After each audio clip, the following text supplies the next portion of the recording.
The Jake Asman Show will begin shortly. Thanks to all these great Patreon members who help support the show. Get your super chats ready. Jake will be here in just a moment. If you love the New York Jets, this is the place to be.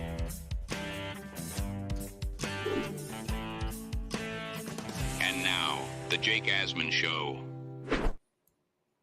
Is Robert Saleh on the hot seat? Where do the Jets go from here after the debacle yesterday against the Broncos? Will Parkinson will join us in his weekly spot. It's the Jake Asman Show. Let's hit it and get it started. Well, we got to figure it out. Today took us a major step back. We bleed Jet green each and every day. This is not the same old Jets. We have Aaron freaking Rodgers. We have Garrett Wilson. Let's go. We have Breece Hall. Please subscribe and hit the like button below. Super chat, baby. Cut the line. We have Sauce Gardner. We have Quinnen Williams. The Jets bandwagon is loaded. Now it's time to talk all things New York Jets. It's the Jake Asman Show. Here we go, Jet fans. All right, I'm trying to eradicate the stench of yesterday. I shaved. We're going with the mustache look this week as we head to London. I'm doing my part. Can the Jets do theirs? By the way, I'll say it all week. If you are going to London, spread the word. We're hosting a party Saturday night. Join me, the crew at Gangrene UK, my friends at Gotham City crew. We're congregating at the Hippodrome Casino. Food and drinks. Plenty of Jet chants. And you know the night before the game, we're all convinced the Jets are going to win. We know how this works. Just wait and see.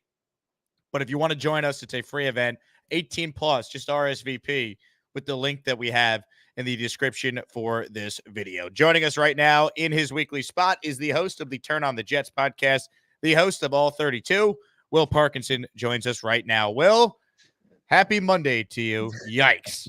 Yeah. That mustache looks good, man. Nah, what a horrible day. I tweeted what a great weekend for New York sports on Sunday night, I guess. And Jets won. The Giants had won last weekend. The Yankees, were close to clinching the division. The Mets had won games out of nowhere, out of their ass against the Phillies, and it was wow, this is awesome. I don't think a single team outside of one Yankees win happened until the Mets won last night. It's what a joke. What an absolute joke. Horrible. I mean, there's really no other way around it. And there's so much on this game I'm sure we'll get into. But the big storyline coming out of this game is Robert Saleh and this coaching staff. And I just think, Will, we should be past games like what we saw yesterday. I'm not going to sit here and say season's over, doom and gloom. You look around the AFC, a lot of mediocrity. Yeah, the Jets are the 5th seed right now if the season were to end today. So, I don't want to sit here and do season's over. No, it's September 30th. But I think what we saw yesterday is so alarming because we should be past the point of seeing 2023-like games from this offense, from this coaching staff with the penalties and everything that just goes into it. What do you make of yesterday now 24 hours removed from that debacle? Yeah, watching it, you watch it back a second time and, in person you see stuff and then you watch it back and the whole 9 yards. I'm not going to be – I don't think I'm going to be as negative as people want me to be. I'm also certainly not going to be as positive as maybe others want me to be. I think the biggest frustration with yesterday was the biggest concerns pretty much anyone's really concerns about going to the Jets into the year. They all kind of came out yesterday. It was the head coach was pretty awful. The offensive coordinator stunk. I don't think Ulbrich covered himself fully in glory yesterday. I thought, they had the defense, they held Bo Nix down. Wow, good for you. But I don't know. There's a huge coverage bust at the end of the game. That one drive, it was tough. And you're asking the defense to be perfect, but it was very 2022, 2023. The special teams was horrendous. Is Irv Charles going to just get a personal foul every week? And then we're just going to pretend because he blocks one punt that he's a way to, he's absolved from that. They don't have any return. There was no juice in the return game. Greg Zuerlein's been horrible all year. And he's not for nothing. He's missed a lot of clutch kicks when the Jets have needed him at home. The Lions game comes to mind. So whatever. Well, Commanders fans are happy he hit the clutch kick last year because listen, they had, yeah, at least there's one fan base that's celebrating Greg Zuerlein I today. know, seriously. But look, the Jets obviously yesterday, I thought suck walk through the first, pretty much the entire game or the entirety of the game. We've noticed this Jets offense, when they get in rhythm, they stack first downs. They usually score. Like it's pretty obvious through the first 4 weeks. And they either go 3 and out or they get one, maybe one first down and then a penalty. It's the pre-snap penalties. It's the lack of accountability. I thought all the comments pretty much post-game outside of Rodgers were all pretty crappy. Saleh's are obviously, it's like the rain dude, really. Sounded like Aaron Boone talking about the roof in Yeah, Houston a few years ago. Both teams played in the same thing. Like, please stop. But at the same time, I don't leave that game. The Jets every year are going to lose 1 or 2 games we're not expecting them to win. Lose, and they're going to win 1 or 2 they're not expected to win. Now, in total Jets fashion, they'll win the next 3 games, and then they will be in a dogfight, horrible game against the Patriots in Week 8. Like that's what happens. It's the NFL. The thing that's frustrating is, like, in some ways, they feel like they probably should have lost the Titans game and then could have won it, yesterday or whatever. Like, things even out. And again, I'm not saying to be fine with yesterday, but I just feel like the coaching, the preparedness, the offensive penalties, it's not like this wasn't 7 holding calls in a row and 12 pass interference calls. That's what's frustrating. It was like all pre-snap mental errors. Breece Hall played the worst football game by far he's ever played. It has to be the worst game he's ever played in his entire lifetime, like by far. Yeah, just frustrating, man. I just felt like, if we're talking a 12-9 or 12-10 win, we're like, wow, they had no business winning that game. But hey, they're 3-1, wipe it, they'll go to London. It's the loss that, lost. The way they lost, man. It's just and if they wouldn't have disgusting. got the ball back, you would have been like, damn, that sucked. But it's like they got the ball back, picked up yards right away, and you're like, oh, they're gonna win this game. And then it's like the Jets got in the mindset with a minute left, like, let's milk the clock. Like, what are you doing? So the whole thing was frustrating. And on that play where they're going to Xavier Gipson with the game on the line, I saw Andrew Fialco, who will join us tomorrow, Jet fans, for the film review. Mike Williams is not even out there on the field. Like, this is what concerns me. Just the offensive coaching staff we know is bad, and Rodgers can mask a lot of it. But on days where the weather is crap and he's not at his tip-top shape, at his very best, and only his 4th game as a Jet, like, this coaching staff is incapable of helping the rest of the offense. And we saw that again. The personnel usage sucked. I mean, forget Mike Williams not being out there on this play where 3rd and 10, they're throwing a go ball to Xavier Gipson, and he's not sure what route to run. Rodgers thinks it's a back shoulder. Like, Xavier Gibson's the same height as me, man. Like, that can't be the play call with the game on the line. And that wasn't even the worst personnel decision they made. The worst thing they did was not having Braylon Allen out there on the first 2 runs that featured Breece, and then trying to throw a play action trick play to a defensive lineman and Solomon Thomas. So, like, to me, Will, like, they lost the game, and yeah, every team's gonna have like a brutal loss. We saw the Ravens just blow a double-digit lead in the 4th quarter to the Raiders 2 games ago. Like, this stuff happens, but like, I have now major concerns about the head coach and this staff. And not that I didn't coming in, but it was more like, okay, let's see what it looks like with a real quarterback. Like, we should be past losing 10-9 games at home where you don't score an offensive touchdown. Like, that was so 2023. That was the Patriot game at home. That was the Falcon game in the rain. This was the Giants game, but the only difference was Zuerlein hit the kick last year. He didn't this year. Like, it's just, we've seen this too many times. Robert Saleh in his 4th year. They're still leading the NFL in penalties. It's a problem, man. Like, at one point, do we just say Robert Saleh can't do it? Like, this can't go on. Yeah, look, I think the biggest things that's annoying, I felt really like the Falcons game yesterday. That's the game to me that it was like they just could not, like, they kept having a chance after chance after chance, and like the defense was being asked to be perfect, and the weather was shitty, and the whole thing. Obviously, very different quarterback and everything like that. But yeah, the personnel decisions were weird yesterday. The play calling was bad. The Jets have to get out of this mindset of Hackett either is awesome, I feel like, or horrible. Like, there's never a game where he's just like good. Like, he's never, solid Hackett game. It's always like you're leaving the game like, what were you doing for 4 quarters? Or it's like, wow, Hackett was pretty creative. They went tempo. They went empty. Like, they were throwing the ball around the yard. Like, there's just no in between. And then, from a Saleh perspective, it's like, dude, the whole point of getting the quarterback, getting the talent, having this great team is so you don't have to be so conservative. You don't have to be like in this, like, they get in this mindset where it's like, oh my God, Zach Wilson's our quarterback again. Like, we have to literally score. We have to be perfect on defense. If we score 4 field goals, we're going to win. And like, we'll be 9-8. Like, dude, stop. Like, get it out of your head, man. Like, the whole point of having Rodgers, the whole point of having Breece Hall and a Garrett Wilson and all these, like, buddy, it's like, you got to change the mindset. So I just thought Rodgers' comments yesterday were apropos of kind of the entirety, encapsulated the entire day yesterday. We don't have to change. Yeah. Don't change what we're doing. We should just take account. We should just make sure people are accountable. Mm-hmm.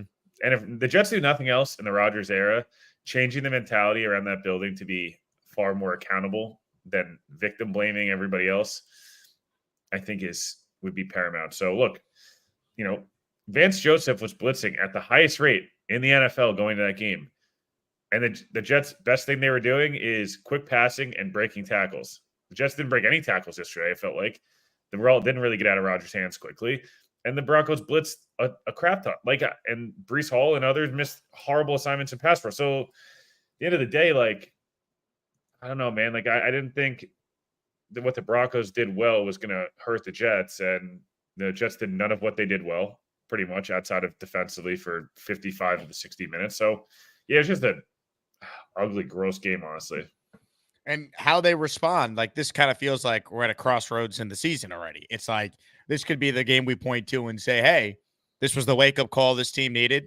We can't overlook anyone. We got to be ready to play week in, week out. This is what Rodgers talked about when he said having success and how they handle it's going to be one of their biggest problems, because this team still is really talented. This team still does that. It's not over. Like, that's the stuff that I can't stand. Like, dude, it's week 4, and if the Jets would have won, it'd be like, oh, relax, bro. You beat the Broncos and the Patriots. Now it's like, oh my God, season's over. Like, get me to 2025. Like, dude, it's not. They're somewhere in between. The Jets have 3 games. They're in a row here that if in the next 4, it's at least splitting, if not going 3-1.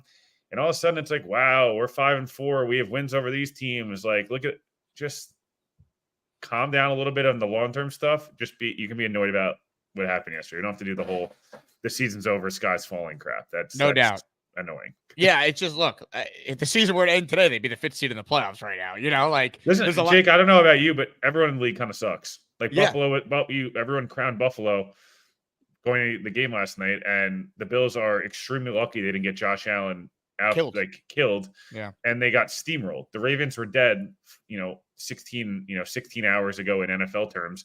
And they're now all of a sudden, it's like, well, see, they're going to win the title. Like, the Chiefs have looked horrible, and they've won 4 in a row, but Patrick Mahomes just tore his own receiver's ACL. Like, this is what happens, right? Like, the Vikings are the flavor of the month. The Jets could easily go beat the Vikings next week, and we're talking about, wow, the Jets have quality wins, and look, they just beat the undefeated Vikings, and everyone's throwing a party. Like, it's a week-to-week league. Everyone's kind of looked like crap outside of a few teams.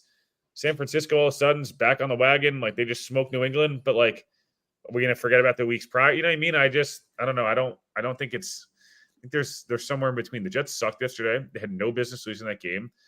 It's extremely frustrating, but they have a game in 6 days, and then they have a game after that 7 or 8 days later against Buffalo and against Pittsburgh, who's not good at all. And then New England, like, sorry, go 3-1, and all of a sudden you're at 5-4, and you probably have acquired Devontae Adams and an edge rusher by that point. Like, get yourself to that point. Well, the thing is, right? Like, I'm disgusted by yesterday, while also trying to sit here and acknowledge it's still September 30th. They're 2-2, and there's just a lot of mediocre teams in the league right now. But like, here's the thing: yesterday was so alarming because we've seen that same game from this head coach. So I'm not saying this is going to happen, Will, because I kind of agree with you. Like, it wouldn't shock me at all, and they better win on Sunday because I'm flying out to London. 99% up here, it's purely selfish. You don't have a horrible flight home. Yeah, 100%. Like, I'm just trying to manifest a win. We shaved the beard to try and have positive energy with the stash. Like, I'm doing everything possible this week. But, like, the way I look at it is, if it does start the spiral, would they make a coaching change? Like, could you see the scenario where they would actually fire Saleh? Like, I don't know if I do. Woody has never done it. If he didn't do it in 2020 with Gase after they lost that Broncos game to fall to 0-4 on Thursday Night Football, and they had 10 days before the next game, like, I kind of think he wouldn't do it, but he's also never had, a Hall of Fame quarterback at age 40 in like this win now mode where, like, I think we all agree the talent is certainly there for this team to win. Like, they should be 3-1 right now. We all understand. Like, how bad would it have to be for a coaching change. If they get smoked by the Vikings, I don't know if that would do it, but if they're, if they're like 2-5 maybe, and it's like they lose their next 3, would they fire Robert Saleh? Like, I don't know. It's like, I guess maybe because you could talk yourself into like, oh, if it's 2-5 in the press, and Rodgers just goes into Woody's office and is like, dude, get this guy out of here. But like, then like, what are you doing? What are you promoting? Hackett? I mean, obviously, naturally you'd think it'd be Ulbrich, but like, then like, I don't know. It's just I wonder if it's Middleton and they let Ulbrich basically, hey, you run the defense, keep it good.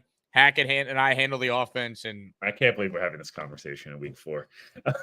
I don't think it's going to happen. I think we're all going to take as bad as yesterday was. Like, we're 10 days removed from crowning the Jets as a top 3 team in the conference. Like, they still have Aaron Rodgers, and I'm going to show something on the screen here that I think will provide some reason for hope, Will, but also kind of highlight, hey, this team better get their you-know-what together because this is not sustainable. So, Aaron Rodgers, I actually thought when I rewatched the All-22 today, I thought he was unreal on some of these plays. Anytime the Jets got anything going, look what he was dealing with. So here's about a minute and 15 seconds of some of Rodgers' best plays yesterday. And you'll see on each of these throws, he is under duress. Like, the fact that Rodgers actually survived this game, Will, and wasn't, being carted off is a miracle, man. Like, look at the protection.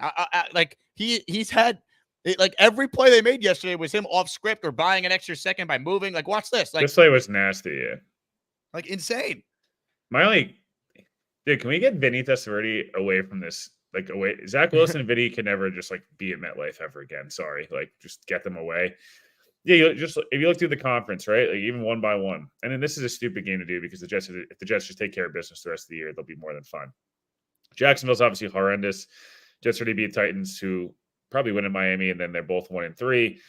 The Bengals, not worried about, although again, big win yesterday. Cleveland's horrendous. New England's horrendous. Denver, obviously, the Jets just lost to. The Raiders are not good at all. The Chargers are, you want to talk about the same old Jets. I mean, the Chargers get hurt. Every single guy in the Chargers is going to be hurt, or continue to be hurt. Baltimore's going to be much better. I think Indianapolis is extremely fraudulent. They're going to be a 7-9 win team all year because they're coaching. And then you get into the Jets, the Bills, the Steelers, who are fraudulent, the Texans, and the Chiefs. Like, the conference looks so daunting going into the year. Now it's like everyone kind of sucks, or has had moments. So I think we'll learn a lot more the next 3 or 4 weeks about this Jets team. Again, the Jets go and win a crazy game, and it's crazy tight win against Minnesota. They have their classic home win against Buffalo, and they lose on Sunday Night Football and then come back and beat New England. Again, you're 5-4 and you're 3-0 in the division, and like things are more than fine. So like the Jets are going to have to get back to – they're going to have a real look in the mirror this week of what are the 5 things we're awesome at? Running Braylon Allen between the tackles, Mike Williams go balls are the 2 things we know right now that yesterday were efficient. Conklin one-on-one with a linebacker works quite well. Lazard back shoulder stuff's worked quite well. Breece Hall usually, anytime him and Garrett touch the ball. But like Garrett and Breece in particular, I think have got to do a little bit of soul searching this week, the next 24 hours or so, and be like, snap out of this like mental funk a little bit. It's this weird, like, hey, our first couple of years here was all about us, and then the team kind of sucked. Now it's like there's a lot of other guys making, contributions, and the offense isn't going to always flow through just us, and like adjusting to 7 to 8 targets a game, not 17 targets from Zach. You know what I mean? Like, and again, I'm not blaming those 2 guys. It's not the only reason the Jets lost yesterday, but like just a little bit of just like. But they're part of it, man. They're in their 3rd year, and like they should be able to win a game against the crappy Broncos at home by themselves. And the point of playing those plays there, as you were talking over it, was to show that Aaron Rodgers still could play, man. Like, he's making all these plays with very little protection. If you're blaming Rodgers for yesterday, like Rodgers had a few moments where I was like, damn, like he got he pump faked on the one and like ended up throwing the ball, or he missed Conklin on one that would have been a huge gainer. But like, I don't know, he was also making crazy plays, chicken salad out of whatever. What the each of those throws that I showed you, it's like he had maybe a clean pocket on one of them. The great catch by Garrett Wilson on the sideline where he could have been called out of bounds, but they actually got the call there. And it's like, where was the pass protection yesterday? Because I think what was so alarming is this offensive line, at least in pass protection, I thought through the first couple games was actually really good. Rodgers had time. They were the number 1 offense on 3rd down. So to see it all fall apart when, in theory, that should have happened week 1, and they should be getting better week by week with more playing time. And they had the rest advantage, and they were at home. Like that's what's so alarming about losing this game. It's not that they lost, it's how they lost, the things that they lost because of. And it's very concerning now about this coach going forward. And if that, because like we should be past games like that. That's what's so concerning. We should be past losing 10-9 to the Denver crappy Broncos when the Jets are home and Aaron Rodgers is the quarterback. Like that was a 2023 Zach Wilson, Tim Boyle game that we saw yesterday. We should be past that. That's on the head coach. Yeah, 100%. I just think like gotta be better prepared to play. Like bottom line. It's like this isn't one of those games where like, yeah, the refs sucked. Yeah, they did. Oh, the rain was annoying. Yeah, it was super annoying. Try sitting in it, and not running around. Like, it's just like I get it. Like there's a myriad of excuses if you want to make them, but the reality is if you score a touchdown, first and goal from the 1, we're not having this conversation. If you go down and score or you make your kicks or you do different things, like we're not having this conversation. So and we're saying, oh, wow, they played like crap, but, they're 3-1. Like, I just, at the end of the day, man, like, the Jets got a favor last night. Baltimore took care of Buffalo, and now if the Jets can take care of business on Sunday, they're playing for first place in the division, at the 33% mark, I guess, if you want to call it that, the end of the first third of the season on Columbus Day. Like, that's awesome. But it's just a real, like, look in the mirror. Like, sometimes it feels like when the Jets, like, don't have an advantage, they almost play better. Like, I don't know how to explain it. Like, I felt like this in 2022. It's like, oh, the Patriots are bad, and the Jets coming off a bye week, and like X, Y, and Z, and they just totally crap the bed. But then it's like the next week, they'll play Buffalo, and it's like no one's healthy on the Jets, and like they're like 10-point underdogs, and they like handle Buffalo. It's like it never makes any sense. This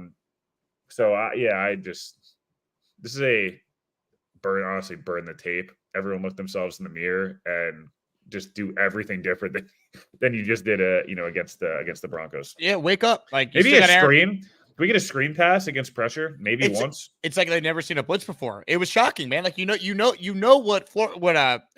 Flores is going to be trying to do. Yeah, Vance Joseph, Like and yes, Denver's got a good defense. Vance Joseph's a really good defensive coach. I understand all that. Like, dude, score a touchdown. You have Braylon Allen. Like it doesn't need to be that hard. It does, like you didn't need Rodgers to be superhuman. He still gave you a chance at the end, but even the way they're settling for what feels like a 50-yarder. Why wouldn't you run on third down there? Yep. Fair. Because if you run, he missed it short and right? I think. I can't rewatch it. Yeah. So it's a 50-yard field goal in the rain, bad weather. Like it's 3rd and 10 there instead of a back shoulder to Xavier Gibson. Like, couldn't you have just literally run the ball for 7 yards, rush your field goal team out on? You had more than enough time there. You had a 44-yard field goal, 43-yard field goal, and that's probably going in. Like, that's just another one. It's like, what are you doing, man? I don't know. It was one of the more frustrating and disappointing losses over the last 14 years of this playoff drought, 15 seasons. Like it was that bad. And certainly one of the worst losses of the Robert Saleh era. And I'm telling you, they can't have any more games like that. Otherwise, this coach will be out at the end of the year. They will not, they will not reach their goals, whatever you'd want to define the goals are, if they have games like that. Because that is squarely on the coaching staff for losing that game yesterday.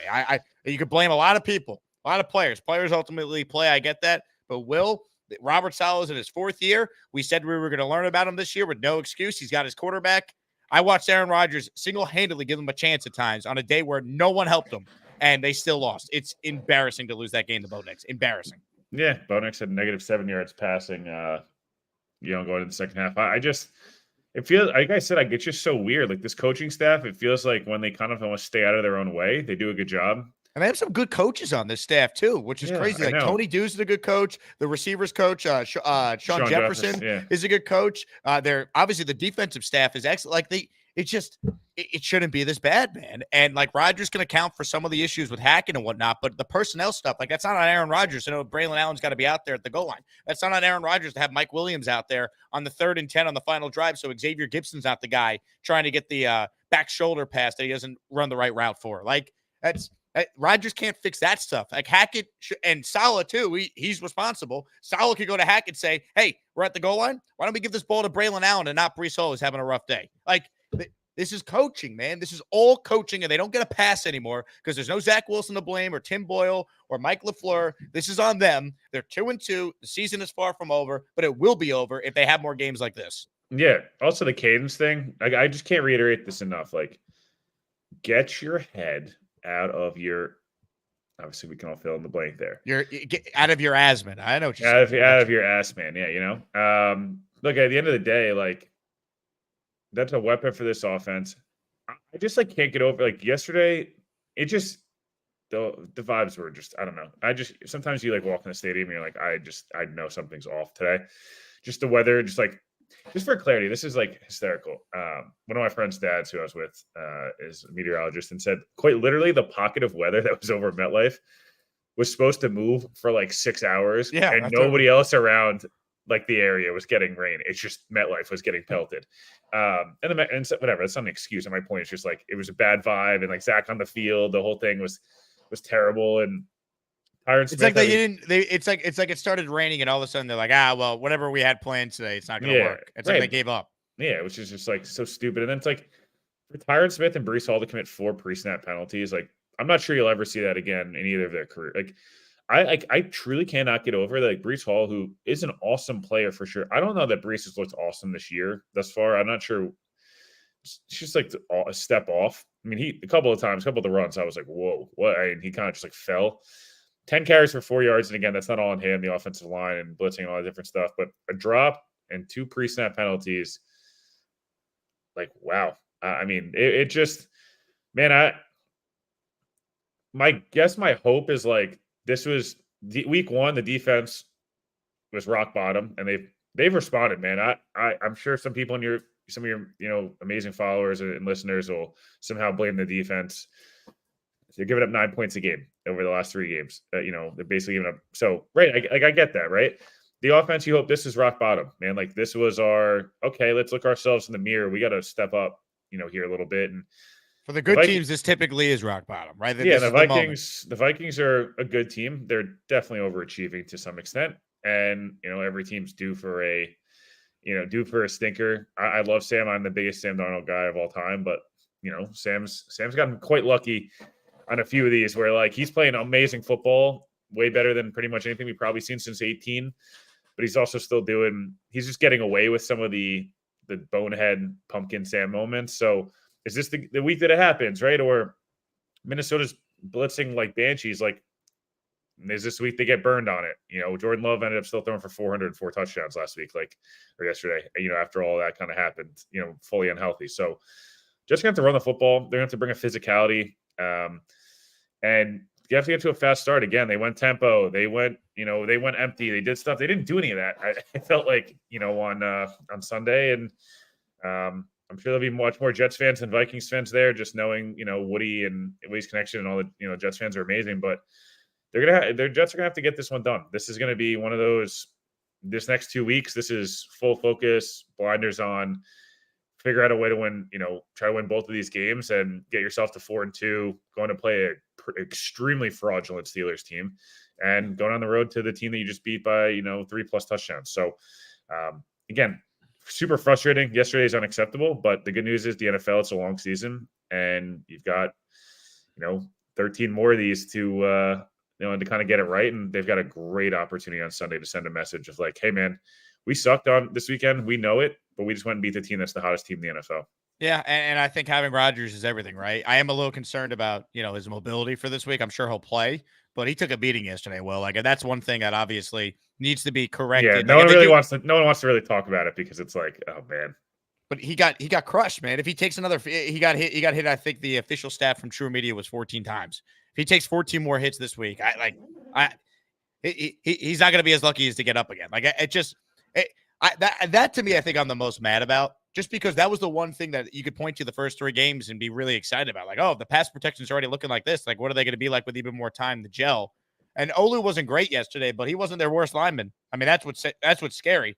He wasn't their worst offensive lineman. So I'm disgusted, as I'm sure everyone out there watching is. You got 600 people in the chat right now. Thank you to everyone tuned in. Make sure you guys subscribe to the channel if you're new around here. We talk Jets each and every day. Joe Beningo came on for the first hour of the first stream I had earlier. So if you want Joe B's thoughts on the game. We're the show that gets you Joe B every Monday morning following every New York Jets game. Will Paz joining us now. Make sure you guys check out his podcast, TOJ, Turn on the Jets, wherever you get your podcast. Let's get into some super chats right now from the listeners, squeezing a few calls with Will. But first, we shout out the great Bobby Midnight, who's making it rain with not one, but 2 channel memberships. Chat's crazy right now. So if you got a membership from Bobby Midnight, thank him for the free membership. Free stuff. Omari starts us off with a super chat. How's the AFC looking right now? I mean, Mid.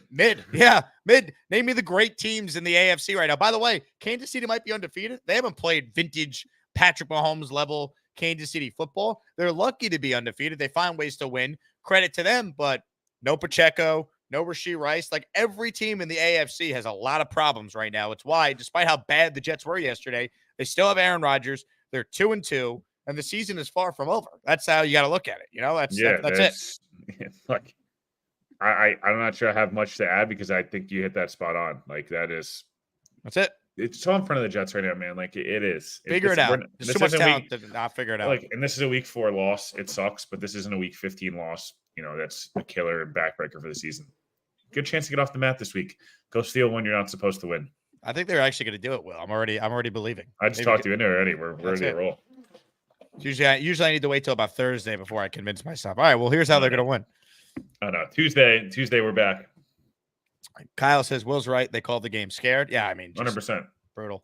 Tyrone, super chat. Congrats to the Mets. Yes, shout out to the Met fan, man. At one point I tweeted, hug the Met Jet fan in your life, because it looked like I was going to be the nightmare of all nightmares, but they got it done. So congrats to them. My brother texted me. I texted him. My brother, I have 4 brothers. One of my brothers is a Mets fan. Everyone else is Yankees. And I said, the Mets with the eyeball emoji. He said, dude, I'm borderline in tears over here. Holy shit. Like, it was crazy, man. And, you know, Gary Cohen's awesome. Gary misread that ball extremely poorly. Oh, on the Lindor home run? Yeah, just kept carrying. What a shame, because Gary's awesome. But I was like, it looked like, I don't know, just the ball kept carrying. It was awesome. Ended up going. I'm just happy for Beningo, Will. I figured he was going to be on suicide watch. 100%. We're going to need a mental health check. I was going to call him. I'm like, Joe, Omari, why did we change our defensive scheme if it worked last week?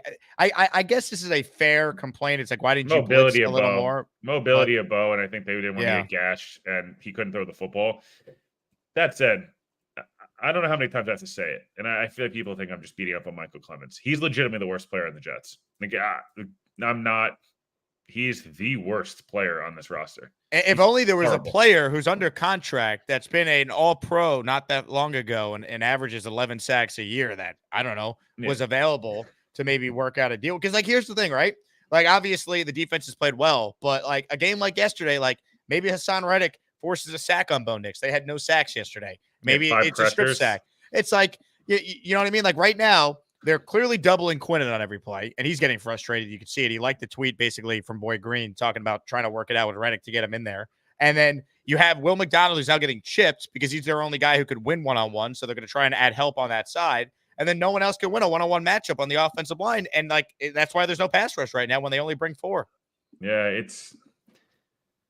there was a couple third downs yesterday where you look and you're like, you know, Tack lined up a D tackle with Quinnen and Will McDonald. You're like, all right, it's a good group, even if, Tack's not, amazing. JFM was awesome yesterday, by the way. Good for him, man. Great move by the Jets. Good job. Love JFM. Like, I really do. And I joked, but, like, the one he almost hit Rodgers out of bounds, like, clearly was not roughing. But, like, if that was JFM on the Jets, that was getting called roughing.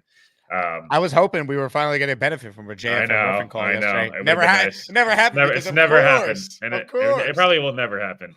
But, yeah, then you have, like, you look out there and you're like, oh, Michael Clemens is the wide 9. Man, wouldn't it be nice to have Bryce Huff or Hassan Reddick or Jermaine Johnson or by the way, any guy like that? Real quick, the Ian Rappaport tweet today. I had no idea that was a thing. The Jets and the Eagles. Oh, well, they're not allowed to swap Reddick back because you can't. There's a rule that says you got to wait 2 years before acquiring back a player that you already traded to said team. The fact that was put out there by Ian tells me that the Jets and the Eagles looked into it. Howie Roseman and Joe Douglas absolutely spoke to one another about making that happen. Otherwise, that tweet's not posted. Like, that is clearly coming from like either the Jets or the Eagles wanting to be known. Hey, we see it. We thought the same thing. We tried. We're actually not allowed to do it. That's why it's not happening. That clearly came from one of the sides, if not both of them. Yeah, I got sent the Bryce Huff thing like 800 times. I'd love it to happen. It's not going to happen. No. But yeah, look, I figure it out, man. Like I just, you know what I mean? Like I know it sounds like so simplistic, but like figure it out. Like if you're really all in and you're really the last dance Jets, as Joe likes to say, and always different, like then be all in. And if you're not all in, then don't try to pretend like you are. Like I just think I think that's what fans hate the most, is being like blatantly lied to. Like I understand Reddick has been an absolute buffoon about this entire situation. No one understands what's going on. Obviously, nobody has any info because nobody's talking from an insider perspective. But also, like the Jets, like I don't know, man. Like, can't you just try and figure it out instead of like? It's just frustrating, man. It's like, don't you want more good players? I don't, especially if your coach isn't that good. I don't know. Horrible. Indomitable writes in. Pairing talent with inept coaching is owning a Ferrari without an engine. 3 years in, we're still having the same conversation. Saleh ain't it. Look, Saleh might not be the guy, but it's also, week 4. And like, if he's not the guy, he'll be fired at the end of the year. I'm going down with the ship at this point. Like I waited too long for the season. We all have. They still have Aaron Rodgers at quarterback. They still have an elite defense, despite some of the issues we have with Reddick and everything else. Like they still have more than enough talent to win there. Like, the season were to be over, they'd be in the playoffs right now. So it's like, if they're 2-5, then like we could talk about an in-season change and all that. But as you said, well, figure it out. Like it's all still there in front of them. It all really is. Yeah, it's like quite simple. It really is. And like, do I think Saleh's the worst coach of all time? No, but like I just think that he almost just has to get out of his own way. Like stop, like just get your conservative like coaching tactics out of here and like not let Rodgers be the coach, obviously, but like just like kind of can you trust your guys? You know what I mean? Like it's almost like not trusting them. It like feeds off on them that like we don't trust you to do your job. Like trust them to do their job. They'll be all right. They'll figure it out. Yep. They're pros. They'll be okay. So I don't know. Daniel Jones hater says, say something positive about my team. I can't do this anymore. New York field goal football. Welcome to my world. You guys are still winning the division. Believe. So we have a Giants fan. Malik Neighbors is awesome. Dexter Lawrence is a top 5 player at his position. And the Giants look more confident than they did a year ago, although they still don't know if they have the coach or the quarterback. All right, that's pretty positive. I was just going to say Malik Neighbors. There you go. Yeah. Done. Derek says, Jake Boomer on the fan said there's a major issue with the current relationship between Aaron and Mr. Clinton. So Boomer's not reporting. That was his opinion. I don't know if there's a quote unquote major issue. I definitely think it did chap Rodgers that Saleh tried to poo-poo the cadence in general because Rodgers like, or we could just hold guys accountable. And then Saleh walked it back already today. I think saying it's a major issue is a little too extreme for a 2-2 football team. I do think it's a potential issue though if they continue to lose. Like I think if this starts to go 2-5, that's where we talk about Rodgers going into Woody's office, as you said, and being like, "Get this guy out of here. We could still salvage the year, but we can't do it with him as a coach." Yeah, I think that's as well said as it gets. Like it's I don't think it's all of a sudden like they hate each other. I just think that there's been a couple of times this year, through the offseason and stuff like that, where like Saleh probably just needs to like not say anything, and he's kind of he said too much, and Rodgers gets pissed. Like it happens, Rodgers and LaFleur had a frosty relationship, and they won 39 games over 3 years, 2 MVPs. So I'm not too worried about it. I keep saying it, and I'm gonna keep saying it. Just figure it out. If you have to sit in an office and yell at each other for 15 minutes and move on, then do it. But enough. Figure it out. We can't do it, man. We can't do it. Today's show presented by Underdog. Folks, get your Underdog picks in for tonight's Monday night doubleheader. Will, we got a doubleheader of action tonight. So if you're interested in playing along, make sure you guys download the Underdog app. Use promo code Asman. They'll give you a 50% deposit match up to $1,000. I lost my Underdog pick yesterday, Will. I had Aaron Rodgers being sacked lower than 2.5 times. Not great. I also had Breece Hall's rushing yardage going higher than 60-something yards, and that wasn't going to happen. The same Breece Hall who averaged 10 yards a touch against this Denver team the last 2 years. Yeah. Did not win yesterday on Underdog, but we're back at it tonight. Promo code Asman if you want to make your own picks. once again, take advantage of that 50% deposit match up to $1,000. I guess it's safe to say if you're a Jet fan, go Titans tonight and send the Dolphins to a 1-3 mark. Yeah, that's as accurate as it gets. If you're, it's Titans and probably, I don't know, the other game. Just enjoy a really good football game between Seattle and Detroit. Honestly, Geno Smith, baby, man with a rake writes in. We're always third and long, looking for a miracle. They need to do a much better job on first and second down. Scheme is crappy. Teeing off on AR. I played the cut earlier. I'm going to roll it again. Will, this was the only way they were making any plays yesterday. If Aaron Rodgers was superhuman. Like, this to me is not sustainable because look at all these completions and the amount of pressure in his face and hits he's taken just to make something happen. Like, how is it the scheme, the play designs, the personnel usage could actually be this bad in such a big opportunity to get to 3-1 yesterday against a crappy quarterback that you're facing? I'm sorry. Maybe Bo Nix ends up being good.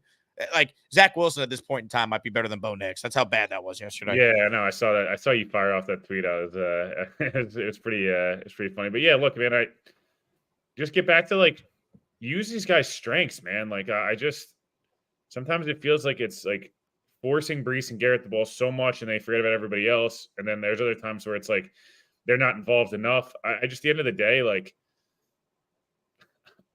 This throw was sick. Yeah, that throw was insane. Get Garrett the ball or get Garrett some early touches. Get Breece going early on in the game. Build these guys' confidence, and then use your supplementary pieces as kind of safety blankets, security blankets, and do different things. I don't know whether it's using more motion, whether it's using Garrett in the slot more, whether it's end arounds, just whatever it is. Like whether it's giving Olu some help and chipping him in early on in his career. Like at the end of the day, like you got to just be better, and it's got to be. It's going to be a much better game plan, screen game, et cetera, going into Sunday afternoon or Sunday morning, I should say, on the East Coast. Allen Lazard looks good right now. Like, is that just like we know? Obviously, it's because he's played years with Aaron Rodgers. He has his confidence going. What can they do specifically though with Garrett to get him going? Because like to be fair, and the corners the Jets have played to start the year have all been very good. But Garrett is a player I think all of us thought he is going in. He should still be able to be more productive no matter who he's facing. Now, Surtain, I get it, maybe a different beast, but like to me, there are still plays to be made. And obviously the play that everyone's remembering is on the second to last drive when Aaron Rodgers needs Garrett Wilson to be on the same page as him and look for the ball on a hot route. He's running upfield. He doesn't even know that ball was thrown. Like, I know, that was weird. Like, why aren't they on the same page? You played receiver in college. What's the issue between Rodgers and all-time great and Garrett? I think they're both pressing a lot. I think Rodgers is kind of like, is leaning heavily on Garrett, and I think Garrett's kind of in his head a little bit. He's like, it's like that. He's like really grinding. It's like it's a guy that like, I don't know, starts the season, 1 for 15 in the first series, and it's just like, how do you snap yourself out of it? It's like trying to hit that big home run. It's like it's almost like a big free agent acquisition too, coming over, starting off, and it's like you want to have that big moment, and it's like, it's fine, man. Like, relax. Like it's almost just like they're pressing so hard that.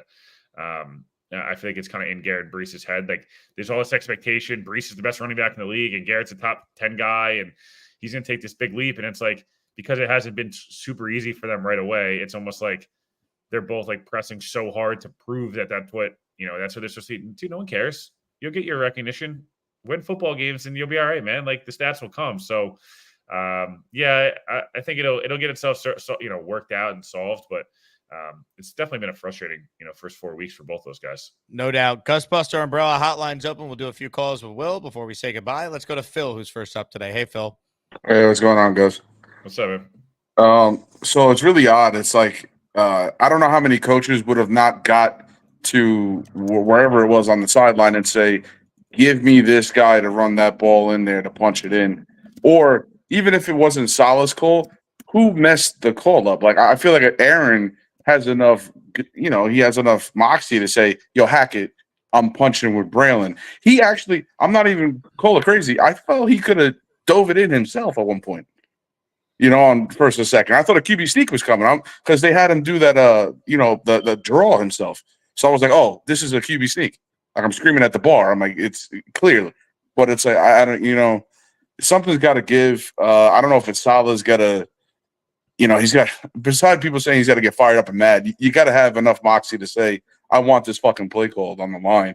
I put it on Saleh, man. We know Hackett's bad. Like that's where Saleh is supposed to be more involved in the offense. To me, should be able to step in and say, hey, Braylon Allen, you're the guy. You're getting the ball here. Like, am I wrong, Will? Like, obviously, like Saleh's not calling the plays, but he can go to Hackett and say this should be a Braylon Allen opportunity right here. Call halfback dive with 0 out there instead of 20. Yeah, it doesn't make sense. Like the third down play should have been the first down play. Right. Catching him off guard. Everyone thinks it's going to be a run to Brees. That's when you do the Solomon Thomas, you go, fade route and stuff. So that's what I would have done. And then, yeah, just, I don't know, run the ball, man. Like, go 2 backs there and try to do something creative. Do something. The Solomon Thomas fullback experiment was cute and fun. He's not, it's maybe move on to somebody else in that role, to be honest. This is ridiculous from Hype. I'm so disgusted. I'd bring Gase back to script the first 2 drives. Maybe if we're up 14, then we could win. Look, Gase was an abomination. The one thing he was good at, that first drive. That first 15, man, that guy could watch some film and ignore his family and be an interesting guy. But yeah, that first 15, he was excellent. No doubt. Felix checks in. We need to stop concentrating on getting Wilson and Hall started and just go with the hot hand like Allen, Williams, Conklin. I believe things will come easier for Wilson and Hall. I get it, but I also think that's important to get your best players the ball early on in the game and get them rolling. So that especially Garrett. I think Garrett's really important. It opens up things for these other guys, Allen, Williams, Conklin, etc. Agreed. Ray with a super chat. Who else do we need to try and return punts? Also, do you think the Jets get Malachi Corley any touches this week? I mean, Will, you've been on this. Gibson, love him. Great story. No juice in the return game whatsoever. No. He has done nothing as a receiver this year. The Jets couldn't wait to tell everyone that they had Malachi Corley as their 4th-rated receiver on their draft board after they traded up and got him. We're now going into week 5. Can we get Corley on the field? If that's truly how you felt about the guy, what are we doing? Yeah, especially in the kickoff return game for Corley and maybe 1 or 2 design plays on offense. Punt return wise, it's fine with Gibson. He's not great, but like he, generally speaking, catches everything. The kickoff return stuff, he's very bad. And Corley didn't look great catching punts, to be honest with you, during camp. I was not impressed. But kickoff return wise, it's kind of like an elongated run play. Corley can maybe provide some juice and get him involved in the game. Maybe it kind of leads to further plays on the offensive side of the football. Keep going here. Let's say hello to Bill, who's next. Hey, Bill. Hey, how's it going? Congratulations to the Mets. The Braves tried to spoil the party, but Francisco Lindor wanted no part of that. And he definitely has the MVP vote in my book. As far as what's going on with the Jets right now, it just beats me to hell. I can't explain it. First and foremost, they need all their weapons involved in the game. That's the only way it makes the opposing defenses put them on their toes because, if Garrett is hot, they cover him, then you have Lazard and these other guys getting open. So they have to have all the guys on the same page. And, it beats me as to why Garrett is still struggling with Aaron Rodgers, his plays, unless there's some nonsense between what Hackett is calling versus what Aaron actually wants. So it's kind of weird. The last thing I want to say before I leave is I've been thinking about what's been going on all season and the crazy or non-reactions from Saleh. It makes me think that right now his attitude may be, this is my team, my players, my system, and the season be damned. Oh, he's going to be fired if it doesn't work, Bill. He's going to be gone. I mean, that's like the best coaches should be able to adapt to your personnel, and Saleh has no excuses. This team is more than talented. They should be 3-1 right now. Like that's the bottom line. Like every team has a game you lose that you should have won. Like one of these, we went through it earlier on the first show. I mean, the Chiefs lost to the Broncos last year. The Chiefs lost to the Raiders last year. And they won the Super Bowl the last 2 years. The Bills lost to the Patriots last year. They won the AFC. It's like every team has this kind of game, but this can't happen again because we've seen this script too many times from this head coach. Oh, 1,000%. Yeah, if that's the mentality, that's just idiotic. So yeah, this is a look yourself in the mirror, figure it out type of moment for the season, and I think the Jets they'll be able to do it. I just it's gonna be a little bit of like everyone take a step away today, get your rehab and all that stuff, and take a step away, come back in with a fresh mindset, going into Tuesday. Losses happen, they suck, got to figure it out. Will, where can people find the podcast? All 32 Pod and TOJ Pod and TOJ Talks on Badlands. I'll have an episode TOJ Pod tomorrow. All 32 should be coming out here in a few moments. TOJ Pod Thursday, All 32 Friday, and Badlands TOJ Talks on Saturday. And then a lot of stuff cooking in the kitchen right now. Well, I'll be headed off to London, Will. So I hope I'm excited. I'm excited to see how the party looks, man. I'm excited to see how it rolls. If I'm praying it's a real party on Sunday with Sam Darnold playing like Jet Sam Darnold. I'm that's what I'm hoping to see. Yeah, no, for 1 week I'd like to see Sam not play so well, just for 1 week, and then he can play well again. After that, just for 1 week, maybe turn into a pumpkin. Will, you're the best. I'll talk to you soon. All right. Thanks so much, guys. I'll see you on Monday. Will Parkinson, host of the TOJ podcast, with us in his weekly Monday spot on the show. We will have a show next Monday, even though I'm flying back Monday morning London time. By the time I land, it's actually Monday morning U.S. time. So assuming everything goes okay with the flight, it's on time, we'll have a show with Will a week from today as I'm getting back from London. So that's the plan, at least. Either way, as far as the content in London goes, check the Discord for constant updates on when the start times will be. Obviously, I'm 5 hours ahead and traveling to a different country. So logistics-wise, the show will be at various times. So stay tuned for updates there. Going to try and at least do a show a day when I'm in London. We might not have two that for Thursday or Friday, but I'm going to try and at least do one each day. So if you want to support the show, join the Patreon, patreon.com/Jake Asman Show. You'll get bonus shows, name of the intro, Discord access, which I highly recommend to anyone going to London because we're going to be posting info about meetups and get-togethers and tailgate info, all that. Some super chats to get to. Rat Diddy in the house. Jake, start drinking early and often on trip to London. Well, my flight's Wednesday night. I'm hoping I could fall asleep on it because I'm not a big sleeper on planes. I struggle with it. So I'm hoping I could find a way to sleep a little bit. M. King writes in with an Asmaniac super chat. Maybe Hackett doesn't know Corley could catch the ball yet. But for real, we need to be more professional with these stupid penalties. Hit the like button, Jet up. M. King, I appreciate you. Yeah, maybe that's the problem, right? Hackett doesn't know Corley can actually help his football team. I don't know. I think it's time to get him more involved, though. There's still a weapon short. Like anyone who still says the Jets don't need Devontae Adams, you still feel that way? With Garrett Wilson unable to truly dominate number one corners? Maybe he eventually will. And it's just growing pains with Rodgers. But they gotta get on the same page. They're both of them are too good not to, man. Seriously, Garrett's too good not to. I know we're disappointed so far. I have too much belief in Garrett Wilson being a damn good player in this league. All right. Maybe he's not top 5. Maybe he's not Justin Jefferson. I'm sorry. I watched Garrett Wilson with nothing for 2 years go over 1,000 yards and make spectacular catches and plays. He will figure it out. It took Devontae and Aaron some time, too, if you guys recall. We've had Packers fans call on to talk about that. Ladies and gentlemen, M. King is back with more. How about 5 channel memberships? M. King, here's Neil shirtless for you.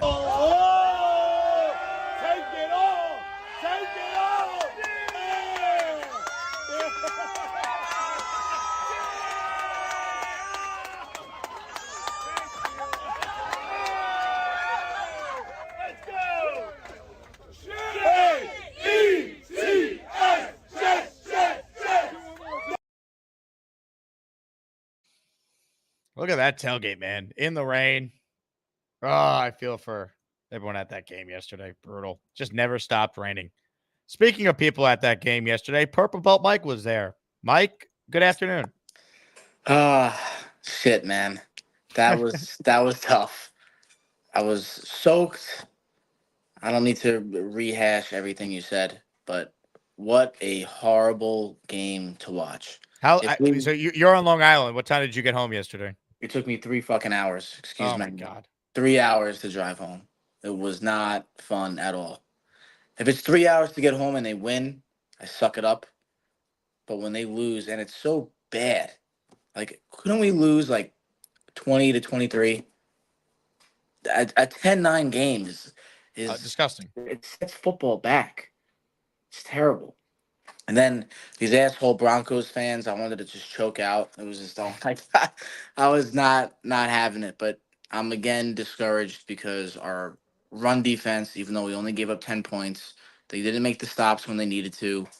And the offense is just out of sync. I don't know how we can be so out of sync when the week before that we were so in sync. It's It made no coaching. sense. It's coaching. It Yeah. made no sense.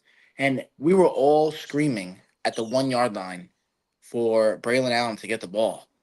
And we're trying to run plays with a defensive tackle, which is just stupid. It's just really dumb. I hope it's a lesson that they can learn from, but very disheartening. Very, very bad loss. Very bad loss.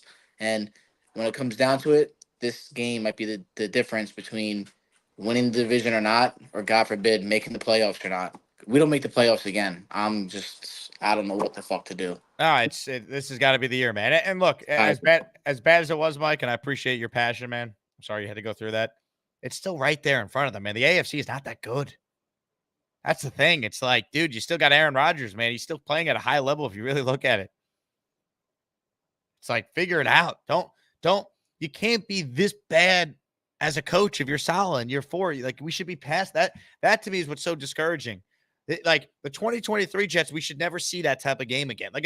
Like to Mike's point, if they lost 20-20, 23-20, it's like, all right, you got picked off, crazy game, bleep happens. But like, you lost to a team that had a quarterback at halftime that had negative passing yards, man. Like that, it cannot happen. You can't have 15 penalties, 13 accepted. And you can't blame the quarterback anymore. The quarterback gave you a chance.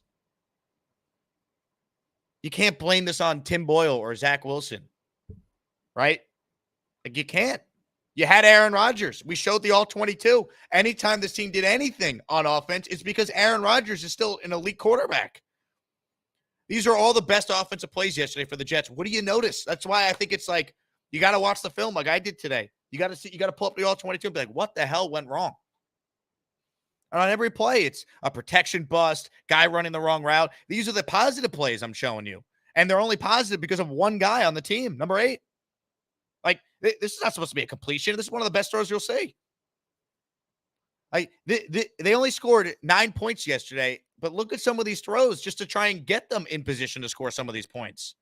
Like, it shouldn't be this hard. You shouldn't be having to ask Aaron to do all this when you have the talent this team has. That's my point. It's like, he can still play at a high level, but you just lost yesterday, a game that you should never lose when you have this big of advantage at quarterback. I mean, some of these plays he's making are sensational.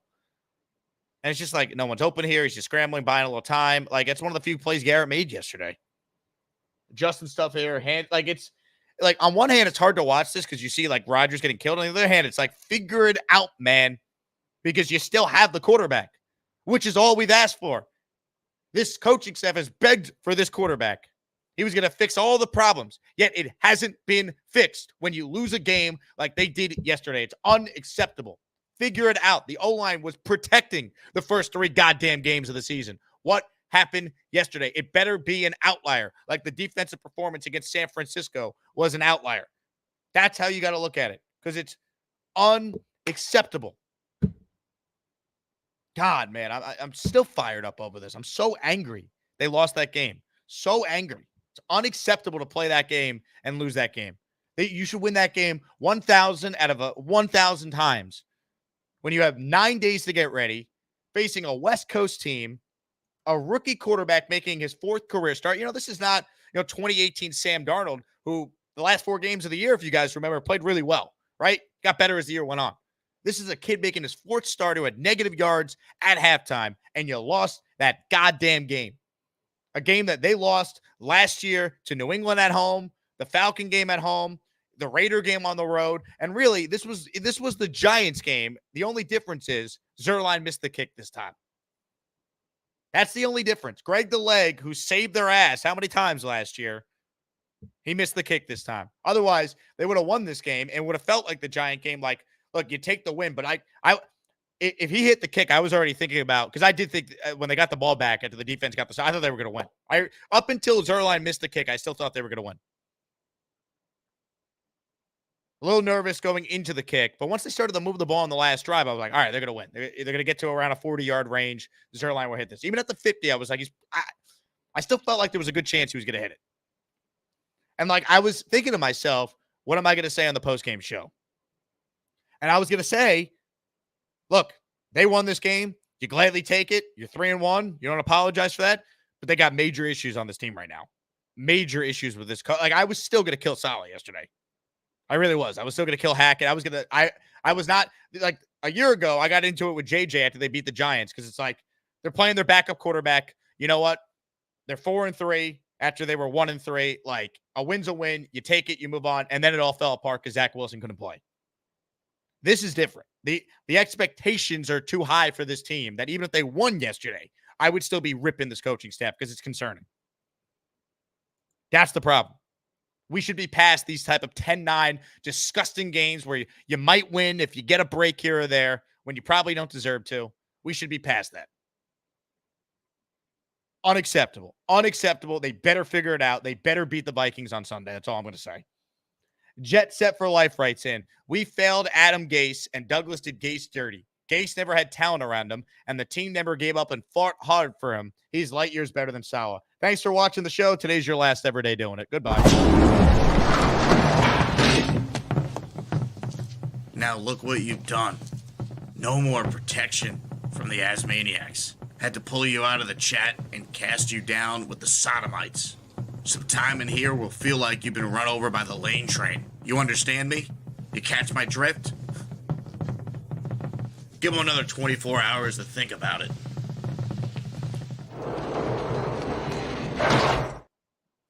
It's 24 hours for right now. It's banned forever. If I ever see a comment trying to tell me that Adam Gase is somehow good and the Jets failed him. No, thank you. Was that Colin Cowherd watching the show? I mean, remember, Gase is a great coach, all right? That guy was Kyle Shanahan before Kyle Shanahan. God, I am so pissed off. And Jet fans are clueless. I mean, they're dopes. They don't know anything. This is a really good hire. Gase is a great coach. Gase is a great coach. Okay, Adam Gase is Kyle Shanahan before Kyle Shanahan. Gase is a great coach. God. Big fella. I know everyone wants Devontae at the deadline, but how about Amari Cooper? If they can't get Devontae, yeah, absolutely. Amari Cooper. They need to add another receiver. All right, because as bad as the Jets played yesterday, they're 2-2. I don't think they're going to be 2-5. I don't. I still think they're going to find a way to win 2 of these next 3. I really do. It's just been the NFL this year, right? And no, Bob Rashusen had a good point on Twitter last night. If you're in a survivor pool, are you still alive right now? It's been that kind of year in the NFL. Right? Unfortunately, we've seen this. The big favorite every week has lost outright. We were that big favorite. That's what's insane. They were a 9-point favorite at kickoff. Horrible. John Jack writes in, should we be concerned about Greg the Leg? Haven't seen him hit it clean all year. Yeah, I mean, Joe said it this morning on the show. I've heard Connor Rogers say this. Great kickers are sometimes like relievers in baseball. Like, unless you're Mariano Rivera, like a lot of times it's year to year. Justin Tucker, who's had his issues this year even, right? Like, I am a little concerned about Zerline. I would be lying if I said I wasn't. Herb Charles hasn't been good. They've got nothing on kickoffs from Gibson or punt returns from Gibson. Like, Herb Charles, penalty every game. Like, Thomas Morstead is the only elite special teamer right now this team has. God bless him. Guy is still great. Amari says, my previous super chat. Let me find it, Amari. Amari asking about blitzing more. 10 points is great, but could we blitz more? Every team seems to trust their DBs but us. I think, as Will said, they didn't blitz as much because they didn't want Nix to take off and run and kill him with his legs because he couldn't throw on him. Look, like, I think it's fair to say, hey, maybe blitz more, you sack him, right? You know what would really help this Jets plan of only rushing 4 and getting home with 4? If you losing JFM is a killer. Losing Jermaine Johnson for the year in the second week of the season is a huge blow to this defense. And I think you saw it yesterday. And by the way, I think you saw CJ Mosley's impact being felt yesterday, or lack thereof, because he didn't play.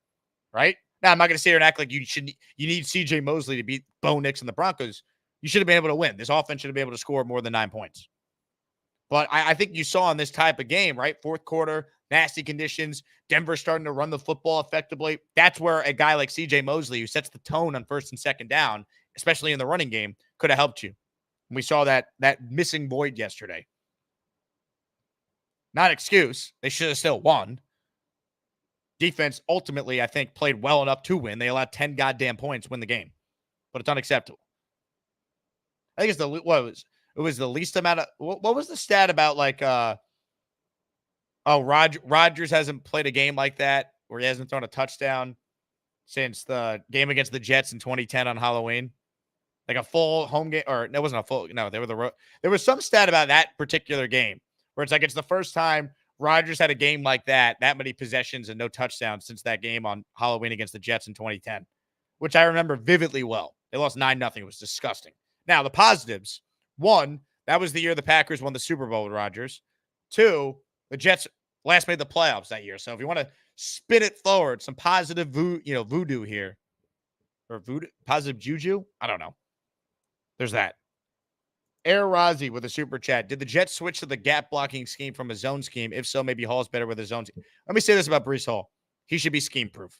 Let's not use the switch to scheme as to why this guy is not being effective. He's in a slump right now. He's got to break out of it. Call Curtis Martin up. Get him on the phone. More of your calls right now. Let's say hello to JJ. Hello, JJ. What's up? Real quick, I want to start with the Mets because I really thought they were going to let me down today. And they, oh my God, I'm so happy. And the only thing that can make me happier is if we win this. Better Wi-Fi. What, my Wi-Fi sucks today?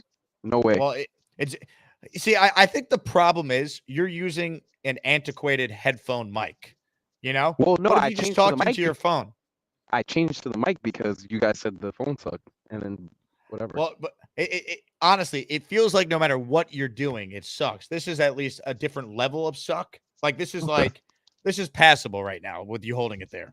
All right, well, I'll make it quick. But if they can just get me one more win and we get the Braves out of here, this will make my week a little bit better because that's the only thing I need. So it's 1-0 right now. So let's go Mets. I'll just make this quick. I'm pissed off at this show, and I gotta be honest. I hate the Jake Asman show because you guys turned me around and made me believe that we were going to win this game. You guys made me think I was crazy. I called in. I said, yo, I'm getting nervous. After extended periods of rest, we don't play well. We're unprepared. You were right, JJ. JJ, I try to be positive. I told you. It's not no. So moment. I want to give you props. You called in and I said, hey, with Rodgers is different. I said, let me calm you down. I have this stat. Rodgers 9 days rest at home. This is what you were right, JJ. You were concerned. It played out exactly what your biggest fear was. So I give you your props. I will be way more guarded when God willing, this situation exists in the future. Let me tell you something. Everything you said, no offense, meant nothing to me because you guys, this is the reason my heart got broken. Because I literally sat there and I said, you know what? Maybe they're right. Maybe there's something wrong with me. Because as I was sitting there watching the game, this is what happened. I got up. When we turned the ball over, I think it was like 4th down, whatever, Aaron Rodgers gets sacked, and we give Denver back the ball. I got up and I started to walk out the stadium, and I was like out of it. And then I stopped and I turned around and I went back to my seat. I sat back down and I said, you know what? I'm going to hold on to faith. If we could just get the ball back, we'll win this game. And we got the ball back. And I jumped up, and the people in my section, they were like, yeah, come on. Woo, we're still here. And I sat there, and he's driving the ball down the field. And then as soon as we didn't convert that 3rd down and Greg came out, I knew he was going to miss. It was just a perfect ending to the game. I knew he was going to miss. But I still try to hold on to hope, and he missed. And I've never been that devastated after a Jets loss in my life. Like, that one hurt the most. I even sent a super chat. I said, I'm devastated. I'm usually mad after we lose. I didn't know what to do with myself yesterday. I couldn't, I wanted to punch air. I just was fighting myself. And I have a suggestion. Yeah. Get a new phone.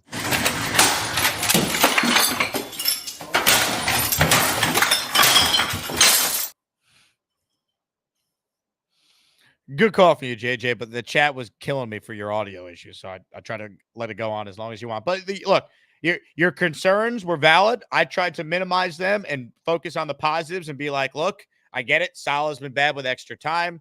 I get it. These things have happened in the past, but he hasn't had Aaron Rodgers in the past. Rodgers was coming in off an incredible game. I wanted to be positive and be like, look, I think it's a different team now. But it wasn't. It's still the same coach. Until proven otherwise, I cannot defend Robert Saleh for a game like that yesterday. I refuse to. That is all coaching. Now, the last time I felt this bad about the head coach was after the Dolphin game last year when they weren't prepared, coming off a great win against the Texans. They immediately get crushed in that game. They weren't prepared for Jalen Waddle with Sauce when DJ Reed was covering him and Tyreek was out that game. Zach Wilson got concussed after like 2 drives because the offensive line was a sieve. I said, I am deeply concerned about the head coach. And after that, they won 3 of their final 5. They settled things down. You know, they didn't quit on that was the last time I was very alarmed about the head coach, where I thought there was a chance, hey, if this really spirals here, if it's ugly, maybe he'd be gone. I have the same feeling right now, where it's like they're 2-2, should be 3-1,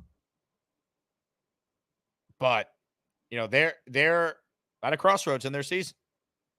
Go beat the Vikings. They're not going to go 17-0. Go win. You have Aaron Rodgers. You have an elite defense. Still. Sam Darnold had 2 turnovers this past week. Go win the game. You're not playing in Minnesota. It's a neutral field. The Vikings got to deal with the same London obstacles you do. This coaching staff 2 years ago had a London game. Learn from that experience. Rodgers had a London game 2 seasons ago.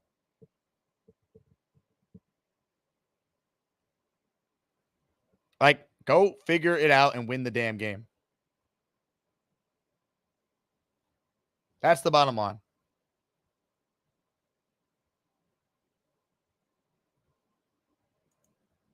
Says, do you still think Sauce to cover JJ over? I would put Sauce Gardner, if he's not on Justin Jefferson the entire game, I would put Sauce Gardner on Justin Jefferson every third down.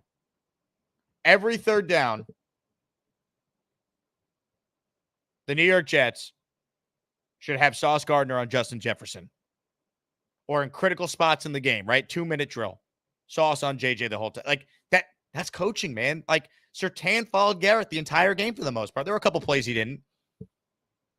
Like, that's what you got to do. If we're going to pay Sauce Gardner $30 million a year, that's how you want to use him. Val writes in, Jake changes his perspective week after week. He's never consistent. You could say a lot of things about me, Val, but if you think I changed my perspective, you might be a moron. My opinion maybe changes over time with evidence. Like, I'm not going to blindly support the head coach if they have games like that. But I don't change my opinion. Give me one example where I've done that. That's just not true. I've been doing this show now for 4 years. I have 38,000 subscribers. I think if I was flip-flopping every week, I don't think people would watch this show. I mean, did you not hear me just give props to one of the quote-unquote arch nemesis of the show in JJ? He was concerned about the game. I said, relax, take a breath. It's going to be different. And no, I look like a fool. But I'm not going to pretend like that didn't happen.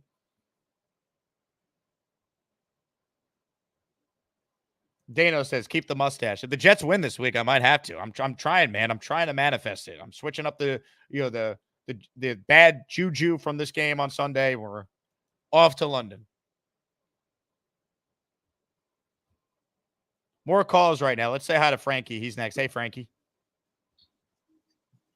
Frankie? Hey, Jake. How's it going, buddy? Yeah, I'm kind of concerned. I mean, especially playing Kevin Connolly and Sean McDermott. I think they're a little bit better at coaching. So this is going to be roster against roster. We have one of the top 3 rosters out of the NFL. So if it comes down to coaching, then Saleh won't have a job if they do not make the playoffs this year. But we all know that. And I just will say what is going on with the offensive line is at the offensive line coach. Because if they're one of the better looking offensive lines, they came out flat against the Denver Broncos, or it could have been a combination of Hackett not scheming it up, quick passes, get Mike Williams involved, get Gibson involved, get Conklin involved, get creative, like use some creativity. You guys have playmakers. I mean, they don't just have Allen Lazard and Garrett. Use Braylon at the goal line. No more excuses. You got to get ready for bad teams just as well as good teams. And I hope Hackett doesn't limit this offense. I won't say that he does, but it's still early. We don't need to hit the panic button yet. One thing I will say is maybe they should have gone for it on 4th down and try to get closer for Zerline. But that's all I have. Yeah, look, I would say this, right? You saw the Bucks get destroyed by this Broncos team. Kind of a similar spot, right? Bucks riding high, 2-0 start. Baker Mayfield's playing unbelievable. They got destroyed by the same Denver team that played the Jets yesterday. Destroyed. What did they do this past week? Well, they went and beat the Eagles. Beat them pretty good, right? Like, it's a week-to-week league. So why can't the Jets now go beat the Vikings, who look like world beaters just like the Bucs did, just like the Jets did, and do it to them, you know? That's how you got to hope it goes. You know, they're 2-2. They're not 0-4. You know, they're not the Jaguars right now. Dylan writes in, blitz on D, pass protection must be mint for Aaron. Look, the pass protection I thought was very good the first 3 games. Yesterday was so disappointing. It's like they'd never seen a blitz before. And someone like the easy things Rodgers does to get guys, like it's just, they had no plan for the blitz. Did they call one screen yesterday? Like, don't you have some blitz beaters in your playbook if you're Hackett? Like, you don't have one play that could be a blitz beater? They got to get Brees in space, man. Get him going. I have to. Rodgers talked about it after the game. Let Rodgers put together the game plan this week because Hackett can't do it. Saleh can't do it. It's enough. Says, I already read that one. Mike Jerome, the super chat. It's crazy that one of your callers warned us how bad the Jets look post-long playoff. We've never prepared. It's so unprofessional. Yeah, that's why it's such a horrible look, because in the past, there's been, like, to me, legitimate – people will say, oh, it's excuses. But to me, they've been reasons. You know what I mean? Like, Zach Wilson was horrific in that Pats game at home. And you watch the film and there were guys running wide open. Right? Like, there's excuses and there's reasons. Like, there's things we could point to. Tim Boyle missing guys wide open in the Falcon game, which is why you lost 13-8. Like, these were reasons. But now we're out of excuses. You have Aaron Rodgers. He made unbelievable plays yesterday just to give you a chance. We watched on the film. It wasn't great yesterday, and the conditions certainly limited the offense, but you should be able to score one offensive touchdown at home. And all you needed to do was just give the ball to your 245-pound sheer freight train running back and score a touchdown. Like, you win the game. They go up 10-0 at halftime. They win this game. I'm convinced. Val writes in, you guys know if the Jets beat Minnesota, Jake will act like Saleh's Lombardi. Here's what I would say to you, Val. You're a fool. Just shut the fuck up. I did not ask for the dumb opinion that came out of your ass, so shut the fuck up. More calls right now. Let's say hello to James B on the line. Hey, James. Hey, Jake. Hey, good takeaways. I think this last result is concerning and disappointing, I think, for a few reasons. One, just because we were showed something we hadn't seen in, I don't remember in recent memory, at least, with, Rodgers' last performance and how we beat the Pats. So the hopes were just so high. But then I think number two, we're, as Jets fans, like, it's not like we're not used to seeing this kind of performance. So it does feel like, well, have things changed? It also kind of feels like maybe I'm really hoping this isn't the case, and I don't think it is. I think we will get it right and have a good season, but it does feel like last year or the year before that, just with a better quarterback, at least just from this past performance that we saw. But hey, on the positive note, we weren't the Bills this week. We didn't lose 35-10 and have to stop watching after a few minutes into the game. I mean, that was I couldn't even really watch the game. I don't like the Bills necessarily, obviously, or have a I don't know. I was happy the Ravens won, but like, it wasn't a very entertaining game to watch because they just got blown out. Are you married, James? That's the question everyone's asking right now. Oh, sorry. Yeah, I was gonna say my little bachelor party took place when the Jets beat the Patriots. And that was like the only Jets game where I couldn't pay full attention to because of that moment, just with loved ones around. But yeah, I got married last weekend, and then obviously now the honeymoon's over, and then I'm back to real life, and I just hope it's not really real life also with the Jets, because I come back from the honeymoon feeling so high on obviously getting married, the overall honeymoon, seeing family and loved ones, then the Jets having a huge win, and then the hurricane came through Key West when I was there. It was hard to get back home to Atlanta, and then the Jets kind of have that performance. So it was a whirlwind of emotions. Where was the honeymoon? Oh, Key West. Okay, so the honeymoon was in Key West. Where was the wedding? The wedding was in Statesboro, Georgia. Okay, so you're kind of they got hit really hard by the hurricane, so it took us a little while to kind of go through. But well, James, I hate to say it, but can you not watch on Sunday? Like I'm flying 7 hours to London. Like if the Jets play great with you not watching or fully paying attention, can you maybe like sleep? Like, can you sleep in and miss the first quarter? Can we compromise? You miss the first quarter, you can watch second quarter on just so we can kind of, recreate the vibes from the Thursday night one. Cause like, I really need it, man. Like I don't like, I'm actually like, I'm worried about my mental health. If they lose when I'm in London and then I got to fly back for 7 hours the next, like, I don't think I could do it. Yeah, I'm a married man now, so I'm smart enough not to make this joke to my wife, but which is weird to say right now. But still not used to saying wife. But I was like, maybe I should just get married every weekend if the Jets keep performing like this, But I didn't say that because look, I was gonna make that joke, but I was like, you know what? I'll spare you. You just got married, but I'm glad you did.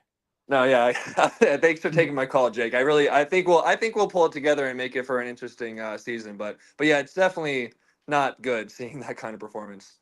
But yeah, have a good one. Thank you, James. I appreciate it, man. And on behalf of myself and Aaron Rodgers, hey, congrats on the sex. Congrats, man. Happy for you and your family. All right. Let's keep rolling. Let's say hello to Tommy. He's next. Hey, Tommy. Hey, what's up, Jake? How are Tommy, you, brother? What's up, dude? How you been? What's going on, man? A lot to talk about, but I'll try to be as quick as possible. Congratulations on the mustache. It looks great. I would like to Congrats say that. on it. Yo, it looks amazing. I can't do the mustache. Like it grows over my lip, and I start to get like these little like ingrown hairs by my lip. I'm not a mustache guy, but I am the beard. I am a beard guy. But all right. First of all, where the coaching staff is completely out of whack is because it's Aaron Rodgers' offense. Okay. When he gave that chest bump and Saleh wanted to give him a hug, when you saw he saw the lips, he said 2-touchdown lead, like that's what we need. But then you saw the last seconds of his eyes was meaning they're the same age, basically, maybe a year apart. Aaron Rodgers knows that that's his offense. That's what he's going to do. And he's pissed off at Saleh because Saleh thinks that the cadence at the call, we should stop that or slow that down. Where that's Aaron Rodgers' game. He's a 4-time MVP. Yeah, I think that's why Saleh walked it back this morning, Tommy. To your point, like I think Saleh misspoke there. To be honest with you, I think obviously the cadence is a big part of what makes Aaron Rodgers one of the greatest ever. You're not gonna get rid of that. I love Rodgers' answer being like, "Let's hold guys accountable." I'll tell you what. If Breece Hall false starts again, I'm pulling him. Like seriously, like I'm sending a message. I don't care who it is. Like if there's more pre-snap penalties like what we saw in this game yesterday, there needs to be some accountability shown. There has to be some sort of punishment if that happens. Like it's unacceptable for that to happen 4 weeks into the season. Just keep me on for 2 more points. With Breece Hall, he's a great running back, but what my dad actually told me, he's been a Jet fan since he's 70 years old. Breece Hall, he has tiny shoulders. He has huge, massive legs. But if you look at how his deltoids are built to run through people, he's not going to go forward like for a yard or two where Braylon Allen would. So for them to run 3 straight times or 2 or 3 straight times, whatever it was, on the goal line, on the 1-yard line, when Breece could not get in, that's 100% coaching. And Aaron Rodgers should have let Saleh know, like, we're giving the ball to the rookie. And I really believe that Breece Allen Braylon Allen. I'm sorry, Braylon Allen. He's the number one running back. Like he is he has the capability, he has the size, he has the sprint, he has the speed, and he's young. And that's what you want out of running backs. Running backs can only last for so long. And I'm not taking anything away from Brees, but I think Brees has taken like a little bit of someone that played football in high school and college. Like he feels like he's getting his job taken away in a way. Well, he's in a slump right now. He's not playing well. He's not. Now, I don't think Brees has been terrible before yesterday, to be fair, right? He scored a touchdown in each game. He had a great catch in Tennessee. Like, he wasn't a great rusher in the first 3 games. He was excellent as a receiver.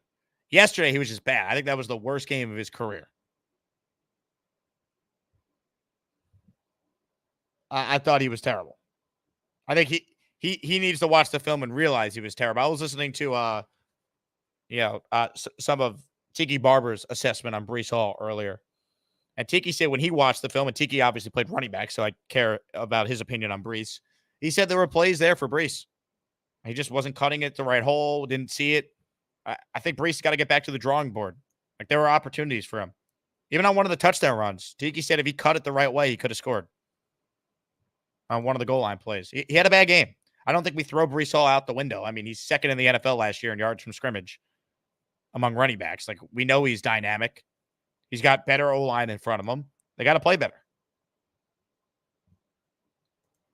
Got to play better. Air Razi says, my previous super chat. Razi, I already read your super chat unless I missed it. Your super chat earlier was talking about the gap blocking scheme with Brees. We hit on this.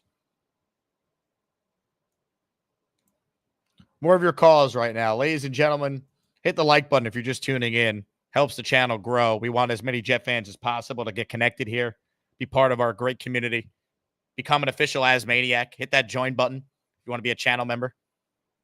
Ladies and gentlemen, let's say hello to this guy. Hi, everybody. This is Bob from Vermont. I am Bob, of course. Hey, Jake. If I was the head coach, I would have put Allen to run the ball in on the goal line. I know you would have, Bob. I know. I should be the head coach. I think Saleh should get fired. I think Hackett should be the person who cleans the toilets. That's all he's good at. Or the water boy, like Bobby. Bobby Boucher? Boucher, yeah. Couldn't remember the guy's name. You kind of remind me of Bobby Boucher a little bit. Oh, yeah. Is that what he sounds like? And that was a great movie, though. So, let's see. What else do I have? Yeah, the Jets defense played very good, I think. Very good. Except, I don't know who was covering Sutton, how wide open he got. That was ridiculous. I was screaming at my computer when that happened. It was awful. They played terrible, Bobby. They played terrible. Yeah. And then do you see who lost yesterday? Who? I'm happy. I was dancing around yesterday. Who? The Eagles. Yeah. Oh, I thought you were a Jets fan. You should have said the Bills. Yeah. Oh, so that team. Yeah. Let's go. Yeah. Let's go. Chris M Ravens. says, Bobby, you're a Giants fan. Get out of here, fraud. Oh, Chris M, kiss my ass. Okay. Yeah. Thank you. Yeah. I cheer for the Jets. I've been a Jet fan longer than you were born, so be quiet. Well, didn't you become a Jet fan like 6 months ago? No. I was a Jet fan back in like Gastineau days, way back. Ah. I'm an old fart. Remember that? I'll remember. Yeah, I'm the old fart of the show. Yeah. We had a great show last night. You know what happened? No. Jay asked me if I wanted to do a 24-hour stream, right? Mm-hmm. Then he says, how much will it cost you to do it for a 24-hour stream? What'd you say? I said $100. Uh-huh. Because I'm a capitalist, you know. So everybody, I think the total last night was $140. So that was good. But everybody didn't expect me to do 24 hours. Big fella didn't expect me to do it. How But we many got how many hours did you do? I think almost 3.5. Okay. Yeah. It was yeah, when I get better, when I'm healing, I would go 24 hours. You know. Nick Shine got on the show yesterday and said, Bobby, you're going for 24 hours? No, you shouldn't do that. You know, so I usually listen to him. So Hector writes in, Bobby, were you born when dinosaurs were alive? yep. Heck, I was. Yeah, I'm not old. Yeah, I saw like the Rhinoceros Rex and all that. Yeah. I was on the Land of the Lost. Do you ever see that show? Chew wants to know, did you spend that money you made on booze and hookers? No, I don't drink anymore. I haven't been drinking since over 18 years. So no, Wow. no hookers either. Yep. I was about Since to say, my daughter, what? Well, you commented on the booze first, and I figured you weren't going to be able to weigh in on the hookers, but I'm glad you, No you hookers. clarified. Okay. No, it won't. If I get a hook, nothing will happen. I got you. Sarah says, Bobby, you should grow a mustache like I did. Well, I have a mustache, but I'm going to shave it. I don't like it. It's itchy. I don't know. Sarah, I think wants you to have a mustache. Do you hear what happened today? The guy from, I think he played for Houston Rockets. Yeah, unfortunately, Mutombo. He died. He had brain cancer. That is so sad. Yeah, former Nick, or RIP to Oh, yeah, Mutombo. that's right. Yeah, he was a great player. I love that guy. Mm-hmm. And the All right, Mets, I want to say the Mets did a good job today. Came back. They did. I was worried. Good luck. What time do you leave on your trip on Wednesday? Wednesday night. What time? Like 7? I'm not going to tell you. Why not? Because why do I need to clarify what time I'm leaving? What Wednesday night's not a good enough answer for you? Okay, well, have a good trip. Are you going to track my flight? You need what do you need next? My social security number? How much money I make a year before taxes? Yep, all that. Okay. No, you have a good night. Have a great night. All right, Bob. You get some sleep, all right? You've been working hard. All right, he's gone. I didn't cut him off. He left on his own. Well, you know I have my own YouTube show. If I'm awake, I'm going live. Unless Jake has a show, I'm Bobby. Bobby Midnight, everybody. Larry says an angry Jake is compelling Jake. I'll tell you what, a happy Jake is more fun.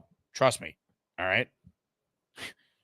Last night I had to go to a wedding after that shit show by the Jets. Oh, that was the worst moment of my life. Awful. I couldn't even fake how disgusted I was.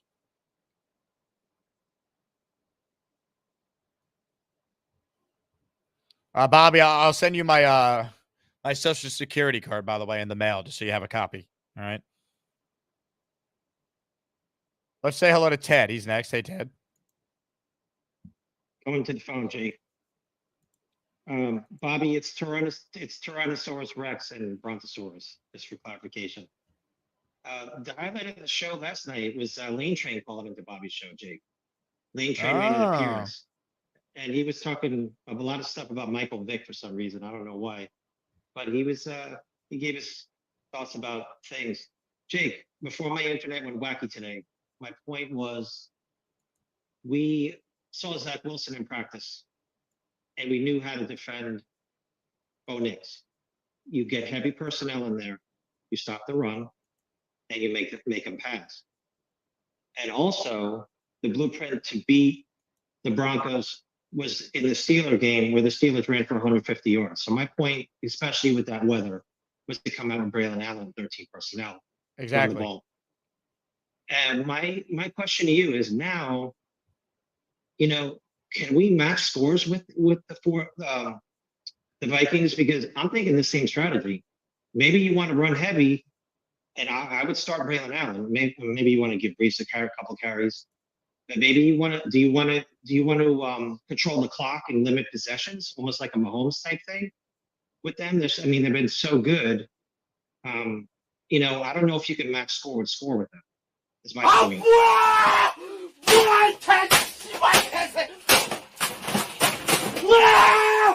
Ted, I did the best I could with that Wi-Fi, man. Your headphones are why your audio sucks, by the way. That's the problem. Call back with Adam next time. Look, Do I think they can match scores of the Vikings? Yeah, I do. I think, but I don't think, I think what the Jets should do is play their game, right? Rodgers always has long, sustained drives when he's on. That includes having a balanced rushing attack. Braylon Allen right now is playing really well. Use him as your featured back, and Priest is struggling. That's what I see the game plan being. What, like Will said it earlier, like, what do they do well right now? Well, we know Braylon Allen's really good, so use him. We know that Mike Williams is been playing really well. Use him more and like build around that. I don't think they need to reinvent the wheel here. Like they're 2 games ago, Aaron Rodgers was surgical against a defense that everyone told me was very good. Like the Vikings have a good football team, but they're not going 17-0, folks. Like, just like the Jets could play a stinker yesterday, so can the Vikings. Just like the Bucks played a stinker against the same Broncos team that beat the Jets yesterday. Like, it could happen, man. The Ravens lost to the Raiders this year. The Bills, who looked like the best team in the league, got destroyed last night, 35-10. We're never in the game. Like, the Jets can win this game on Sunday. They're 2-2, not 0-4. The season's not over yet. Big hit for the Braves. They're now up 3-0. So, this game means nothing for the Mets. I know it would have been awesome if the Mets could have eliminated Atlanta, but Braves look like they're going to get in here, assuming their bullpen doesn't blow it. Anyway, I just, got to get it done. OG Jet fan, this is Tommy. He says, 1 point we win against the good teams and lose to the bad teams.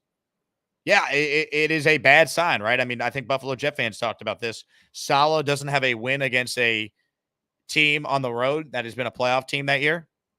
Now, look, a lot of the things in the past, I would say with Saleh, I get it. It's not great, but there's enough positives where it's like, okay, if he has the quarterback, some of these things should now be a lot better. And I think that's what's so concerning about yesterday. You had the quarterback and you still had a 2023 like Jets game. And that's where he loses me, man. Another game like that, I want him out. I can't stomach it, man. I can't stomach losing a 2023 game and wasting Aaron Rodgers. I can't. I'm not saying they lose to the Vikings, he's fired, but if they start 2-5, I would make a change. I would. I don't know if it changes things. I don't know if it fixes all their problems.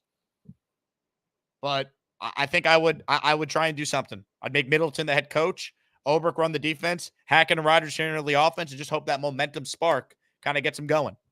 Like what we saw in Vegas a couple of years ago when Rich Bisaccia took over for Gruden and they made the playoffs.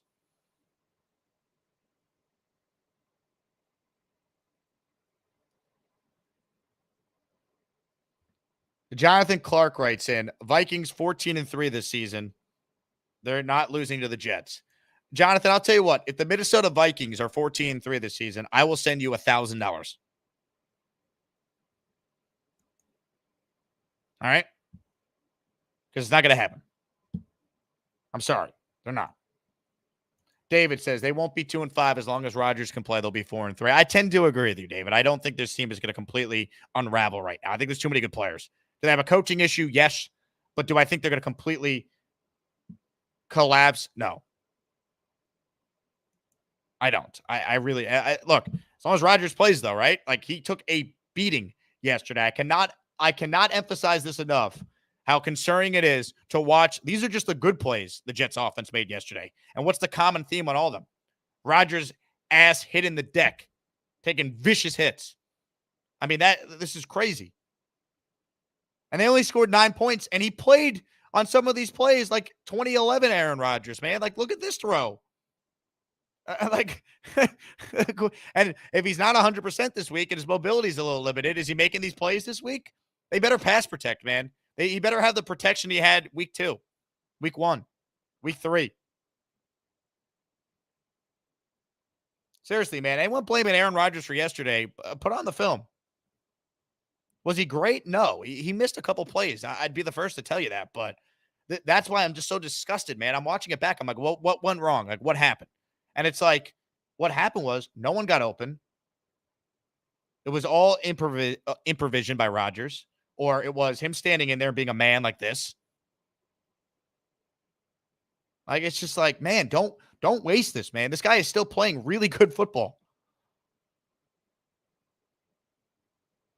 Don't waste this bullshit, man. Don't waste it because of this. This guy could still play at a high level. AFC is wide open right now. You're 2-2. You very easily should be 3-1. Don't waste this opportunity you have in front of you. Go beat the Vikings, who are not as good as their record says they are. They're not. One last call, then we're going to wrap the show. Ladies and gentlemen, let's say hello to the great B-Mac. B-Mac, look at my TV. B-Mac, I love Aaron Rodgers. Jets, go Jets. Hey Jake, again, hopefully my Wi-Fi can hold up, but I just want to say, I'm watching Friday Night Lights. You know me, I'm watching a football show that can, cheer me up and, relieve my depress, because that was pretty depressing yesterday. I'm not gonna lie. Look, man, I agree with Robert. I agree with all the Robert Saleh, critics, and I think he definitely is on a short lease, and if this stuff keeps it up, man, he's got to go. Like, this is his fourth year. He had chance after chance after chance, and you can't lose games like that, especially when you have the Hall of Fame quarterback and you're the better team at home with 9 days of rest. It's got to get better. And then the one thing I said, I just hope that 8's okay. I know he had a little skill, but all I care is that 8 is okay, because we need him on that football field. Amen. Now, B-Mac, before you go, I need you to give me a little Friday Night Lights. Clear eyes, full hearts, can't lose. All right, here we go. A speech, or No, you said you're watching Friday Night Lights. Give me a little clear eyes, full hearts, can't lose. Clear eyes, full hearts, can't lose. Now say it louder. Okay. Robert Saleh, this is straight to you. Clear eyes, full hearts, can't lose. B-Mac, hey you hater guy, Allen sucks and JJ can kiss my ass before I wipe. Not exactly what I had in mind. Not the smoothest transition there, but B-Mac did eventually get it done. I had to do something fun to end the show. It's been a depressing last 24 hours for us, man. I am crushed, dude. I am so devastated. All your super chats tonight are going to the Chipotle fund and the snack fund for the Monday night doubleheader. So thank you all. Devin with a super chat at the buzzer here. I want Mike Williams to start the game in London. Yeah, I mean, look, just a warning. The film review tomorrow, I'm going to scream when we have Fialco on. Fialco already tweeted out one of the plays. The 3rd and 10 where they threw the pass to Gibson, where him and Rodgers aren't on the same page. Mike Williams wasn't on the field.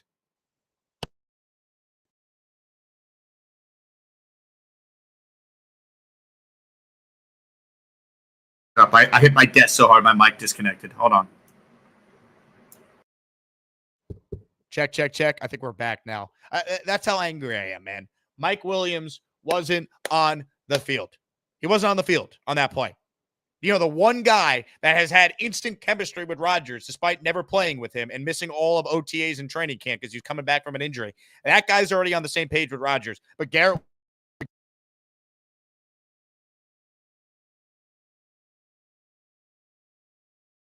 I hit my desk. I can't control myself. I'm so angry. Check. We should be back to normal. I got to end the show. I can't do this anymore, man. I cannot do this.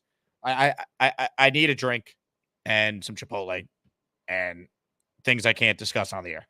Sco writes in, Grimace lives into October. Congrats to the Met fans. I am genuinely happy. I'm a Yankee fan. Everyone knows that, but I am genuinely happy for the Met Jet fan out there. You guys deserve it after the hell you've been through rooting for both teams. So I'm happy to hear it. Anyway, I'm done. I can't do it. All right. I love you all. JETS, Jets. Robbie Sabo at 10 a.m. tomorrow. Fialco at 4 p.m. tomorrow. Please hit the like button. Please subscribe to the channel. Spread the word to your Jet fans. We talk Jets every day on the show.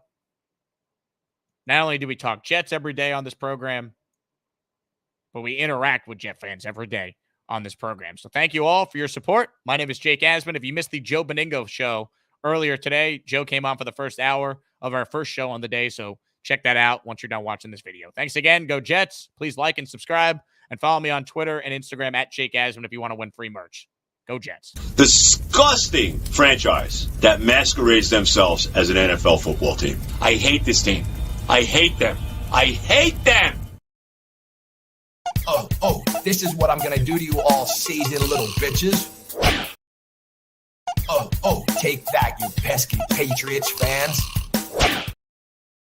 Oh, yeah, the dream season we've been waiting for is happening.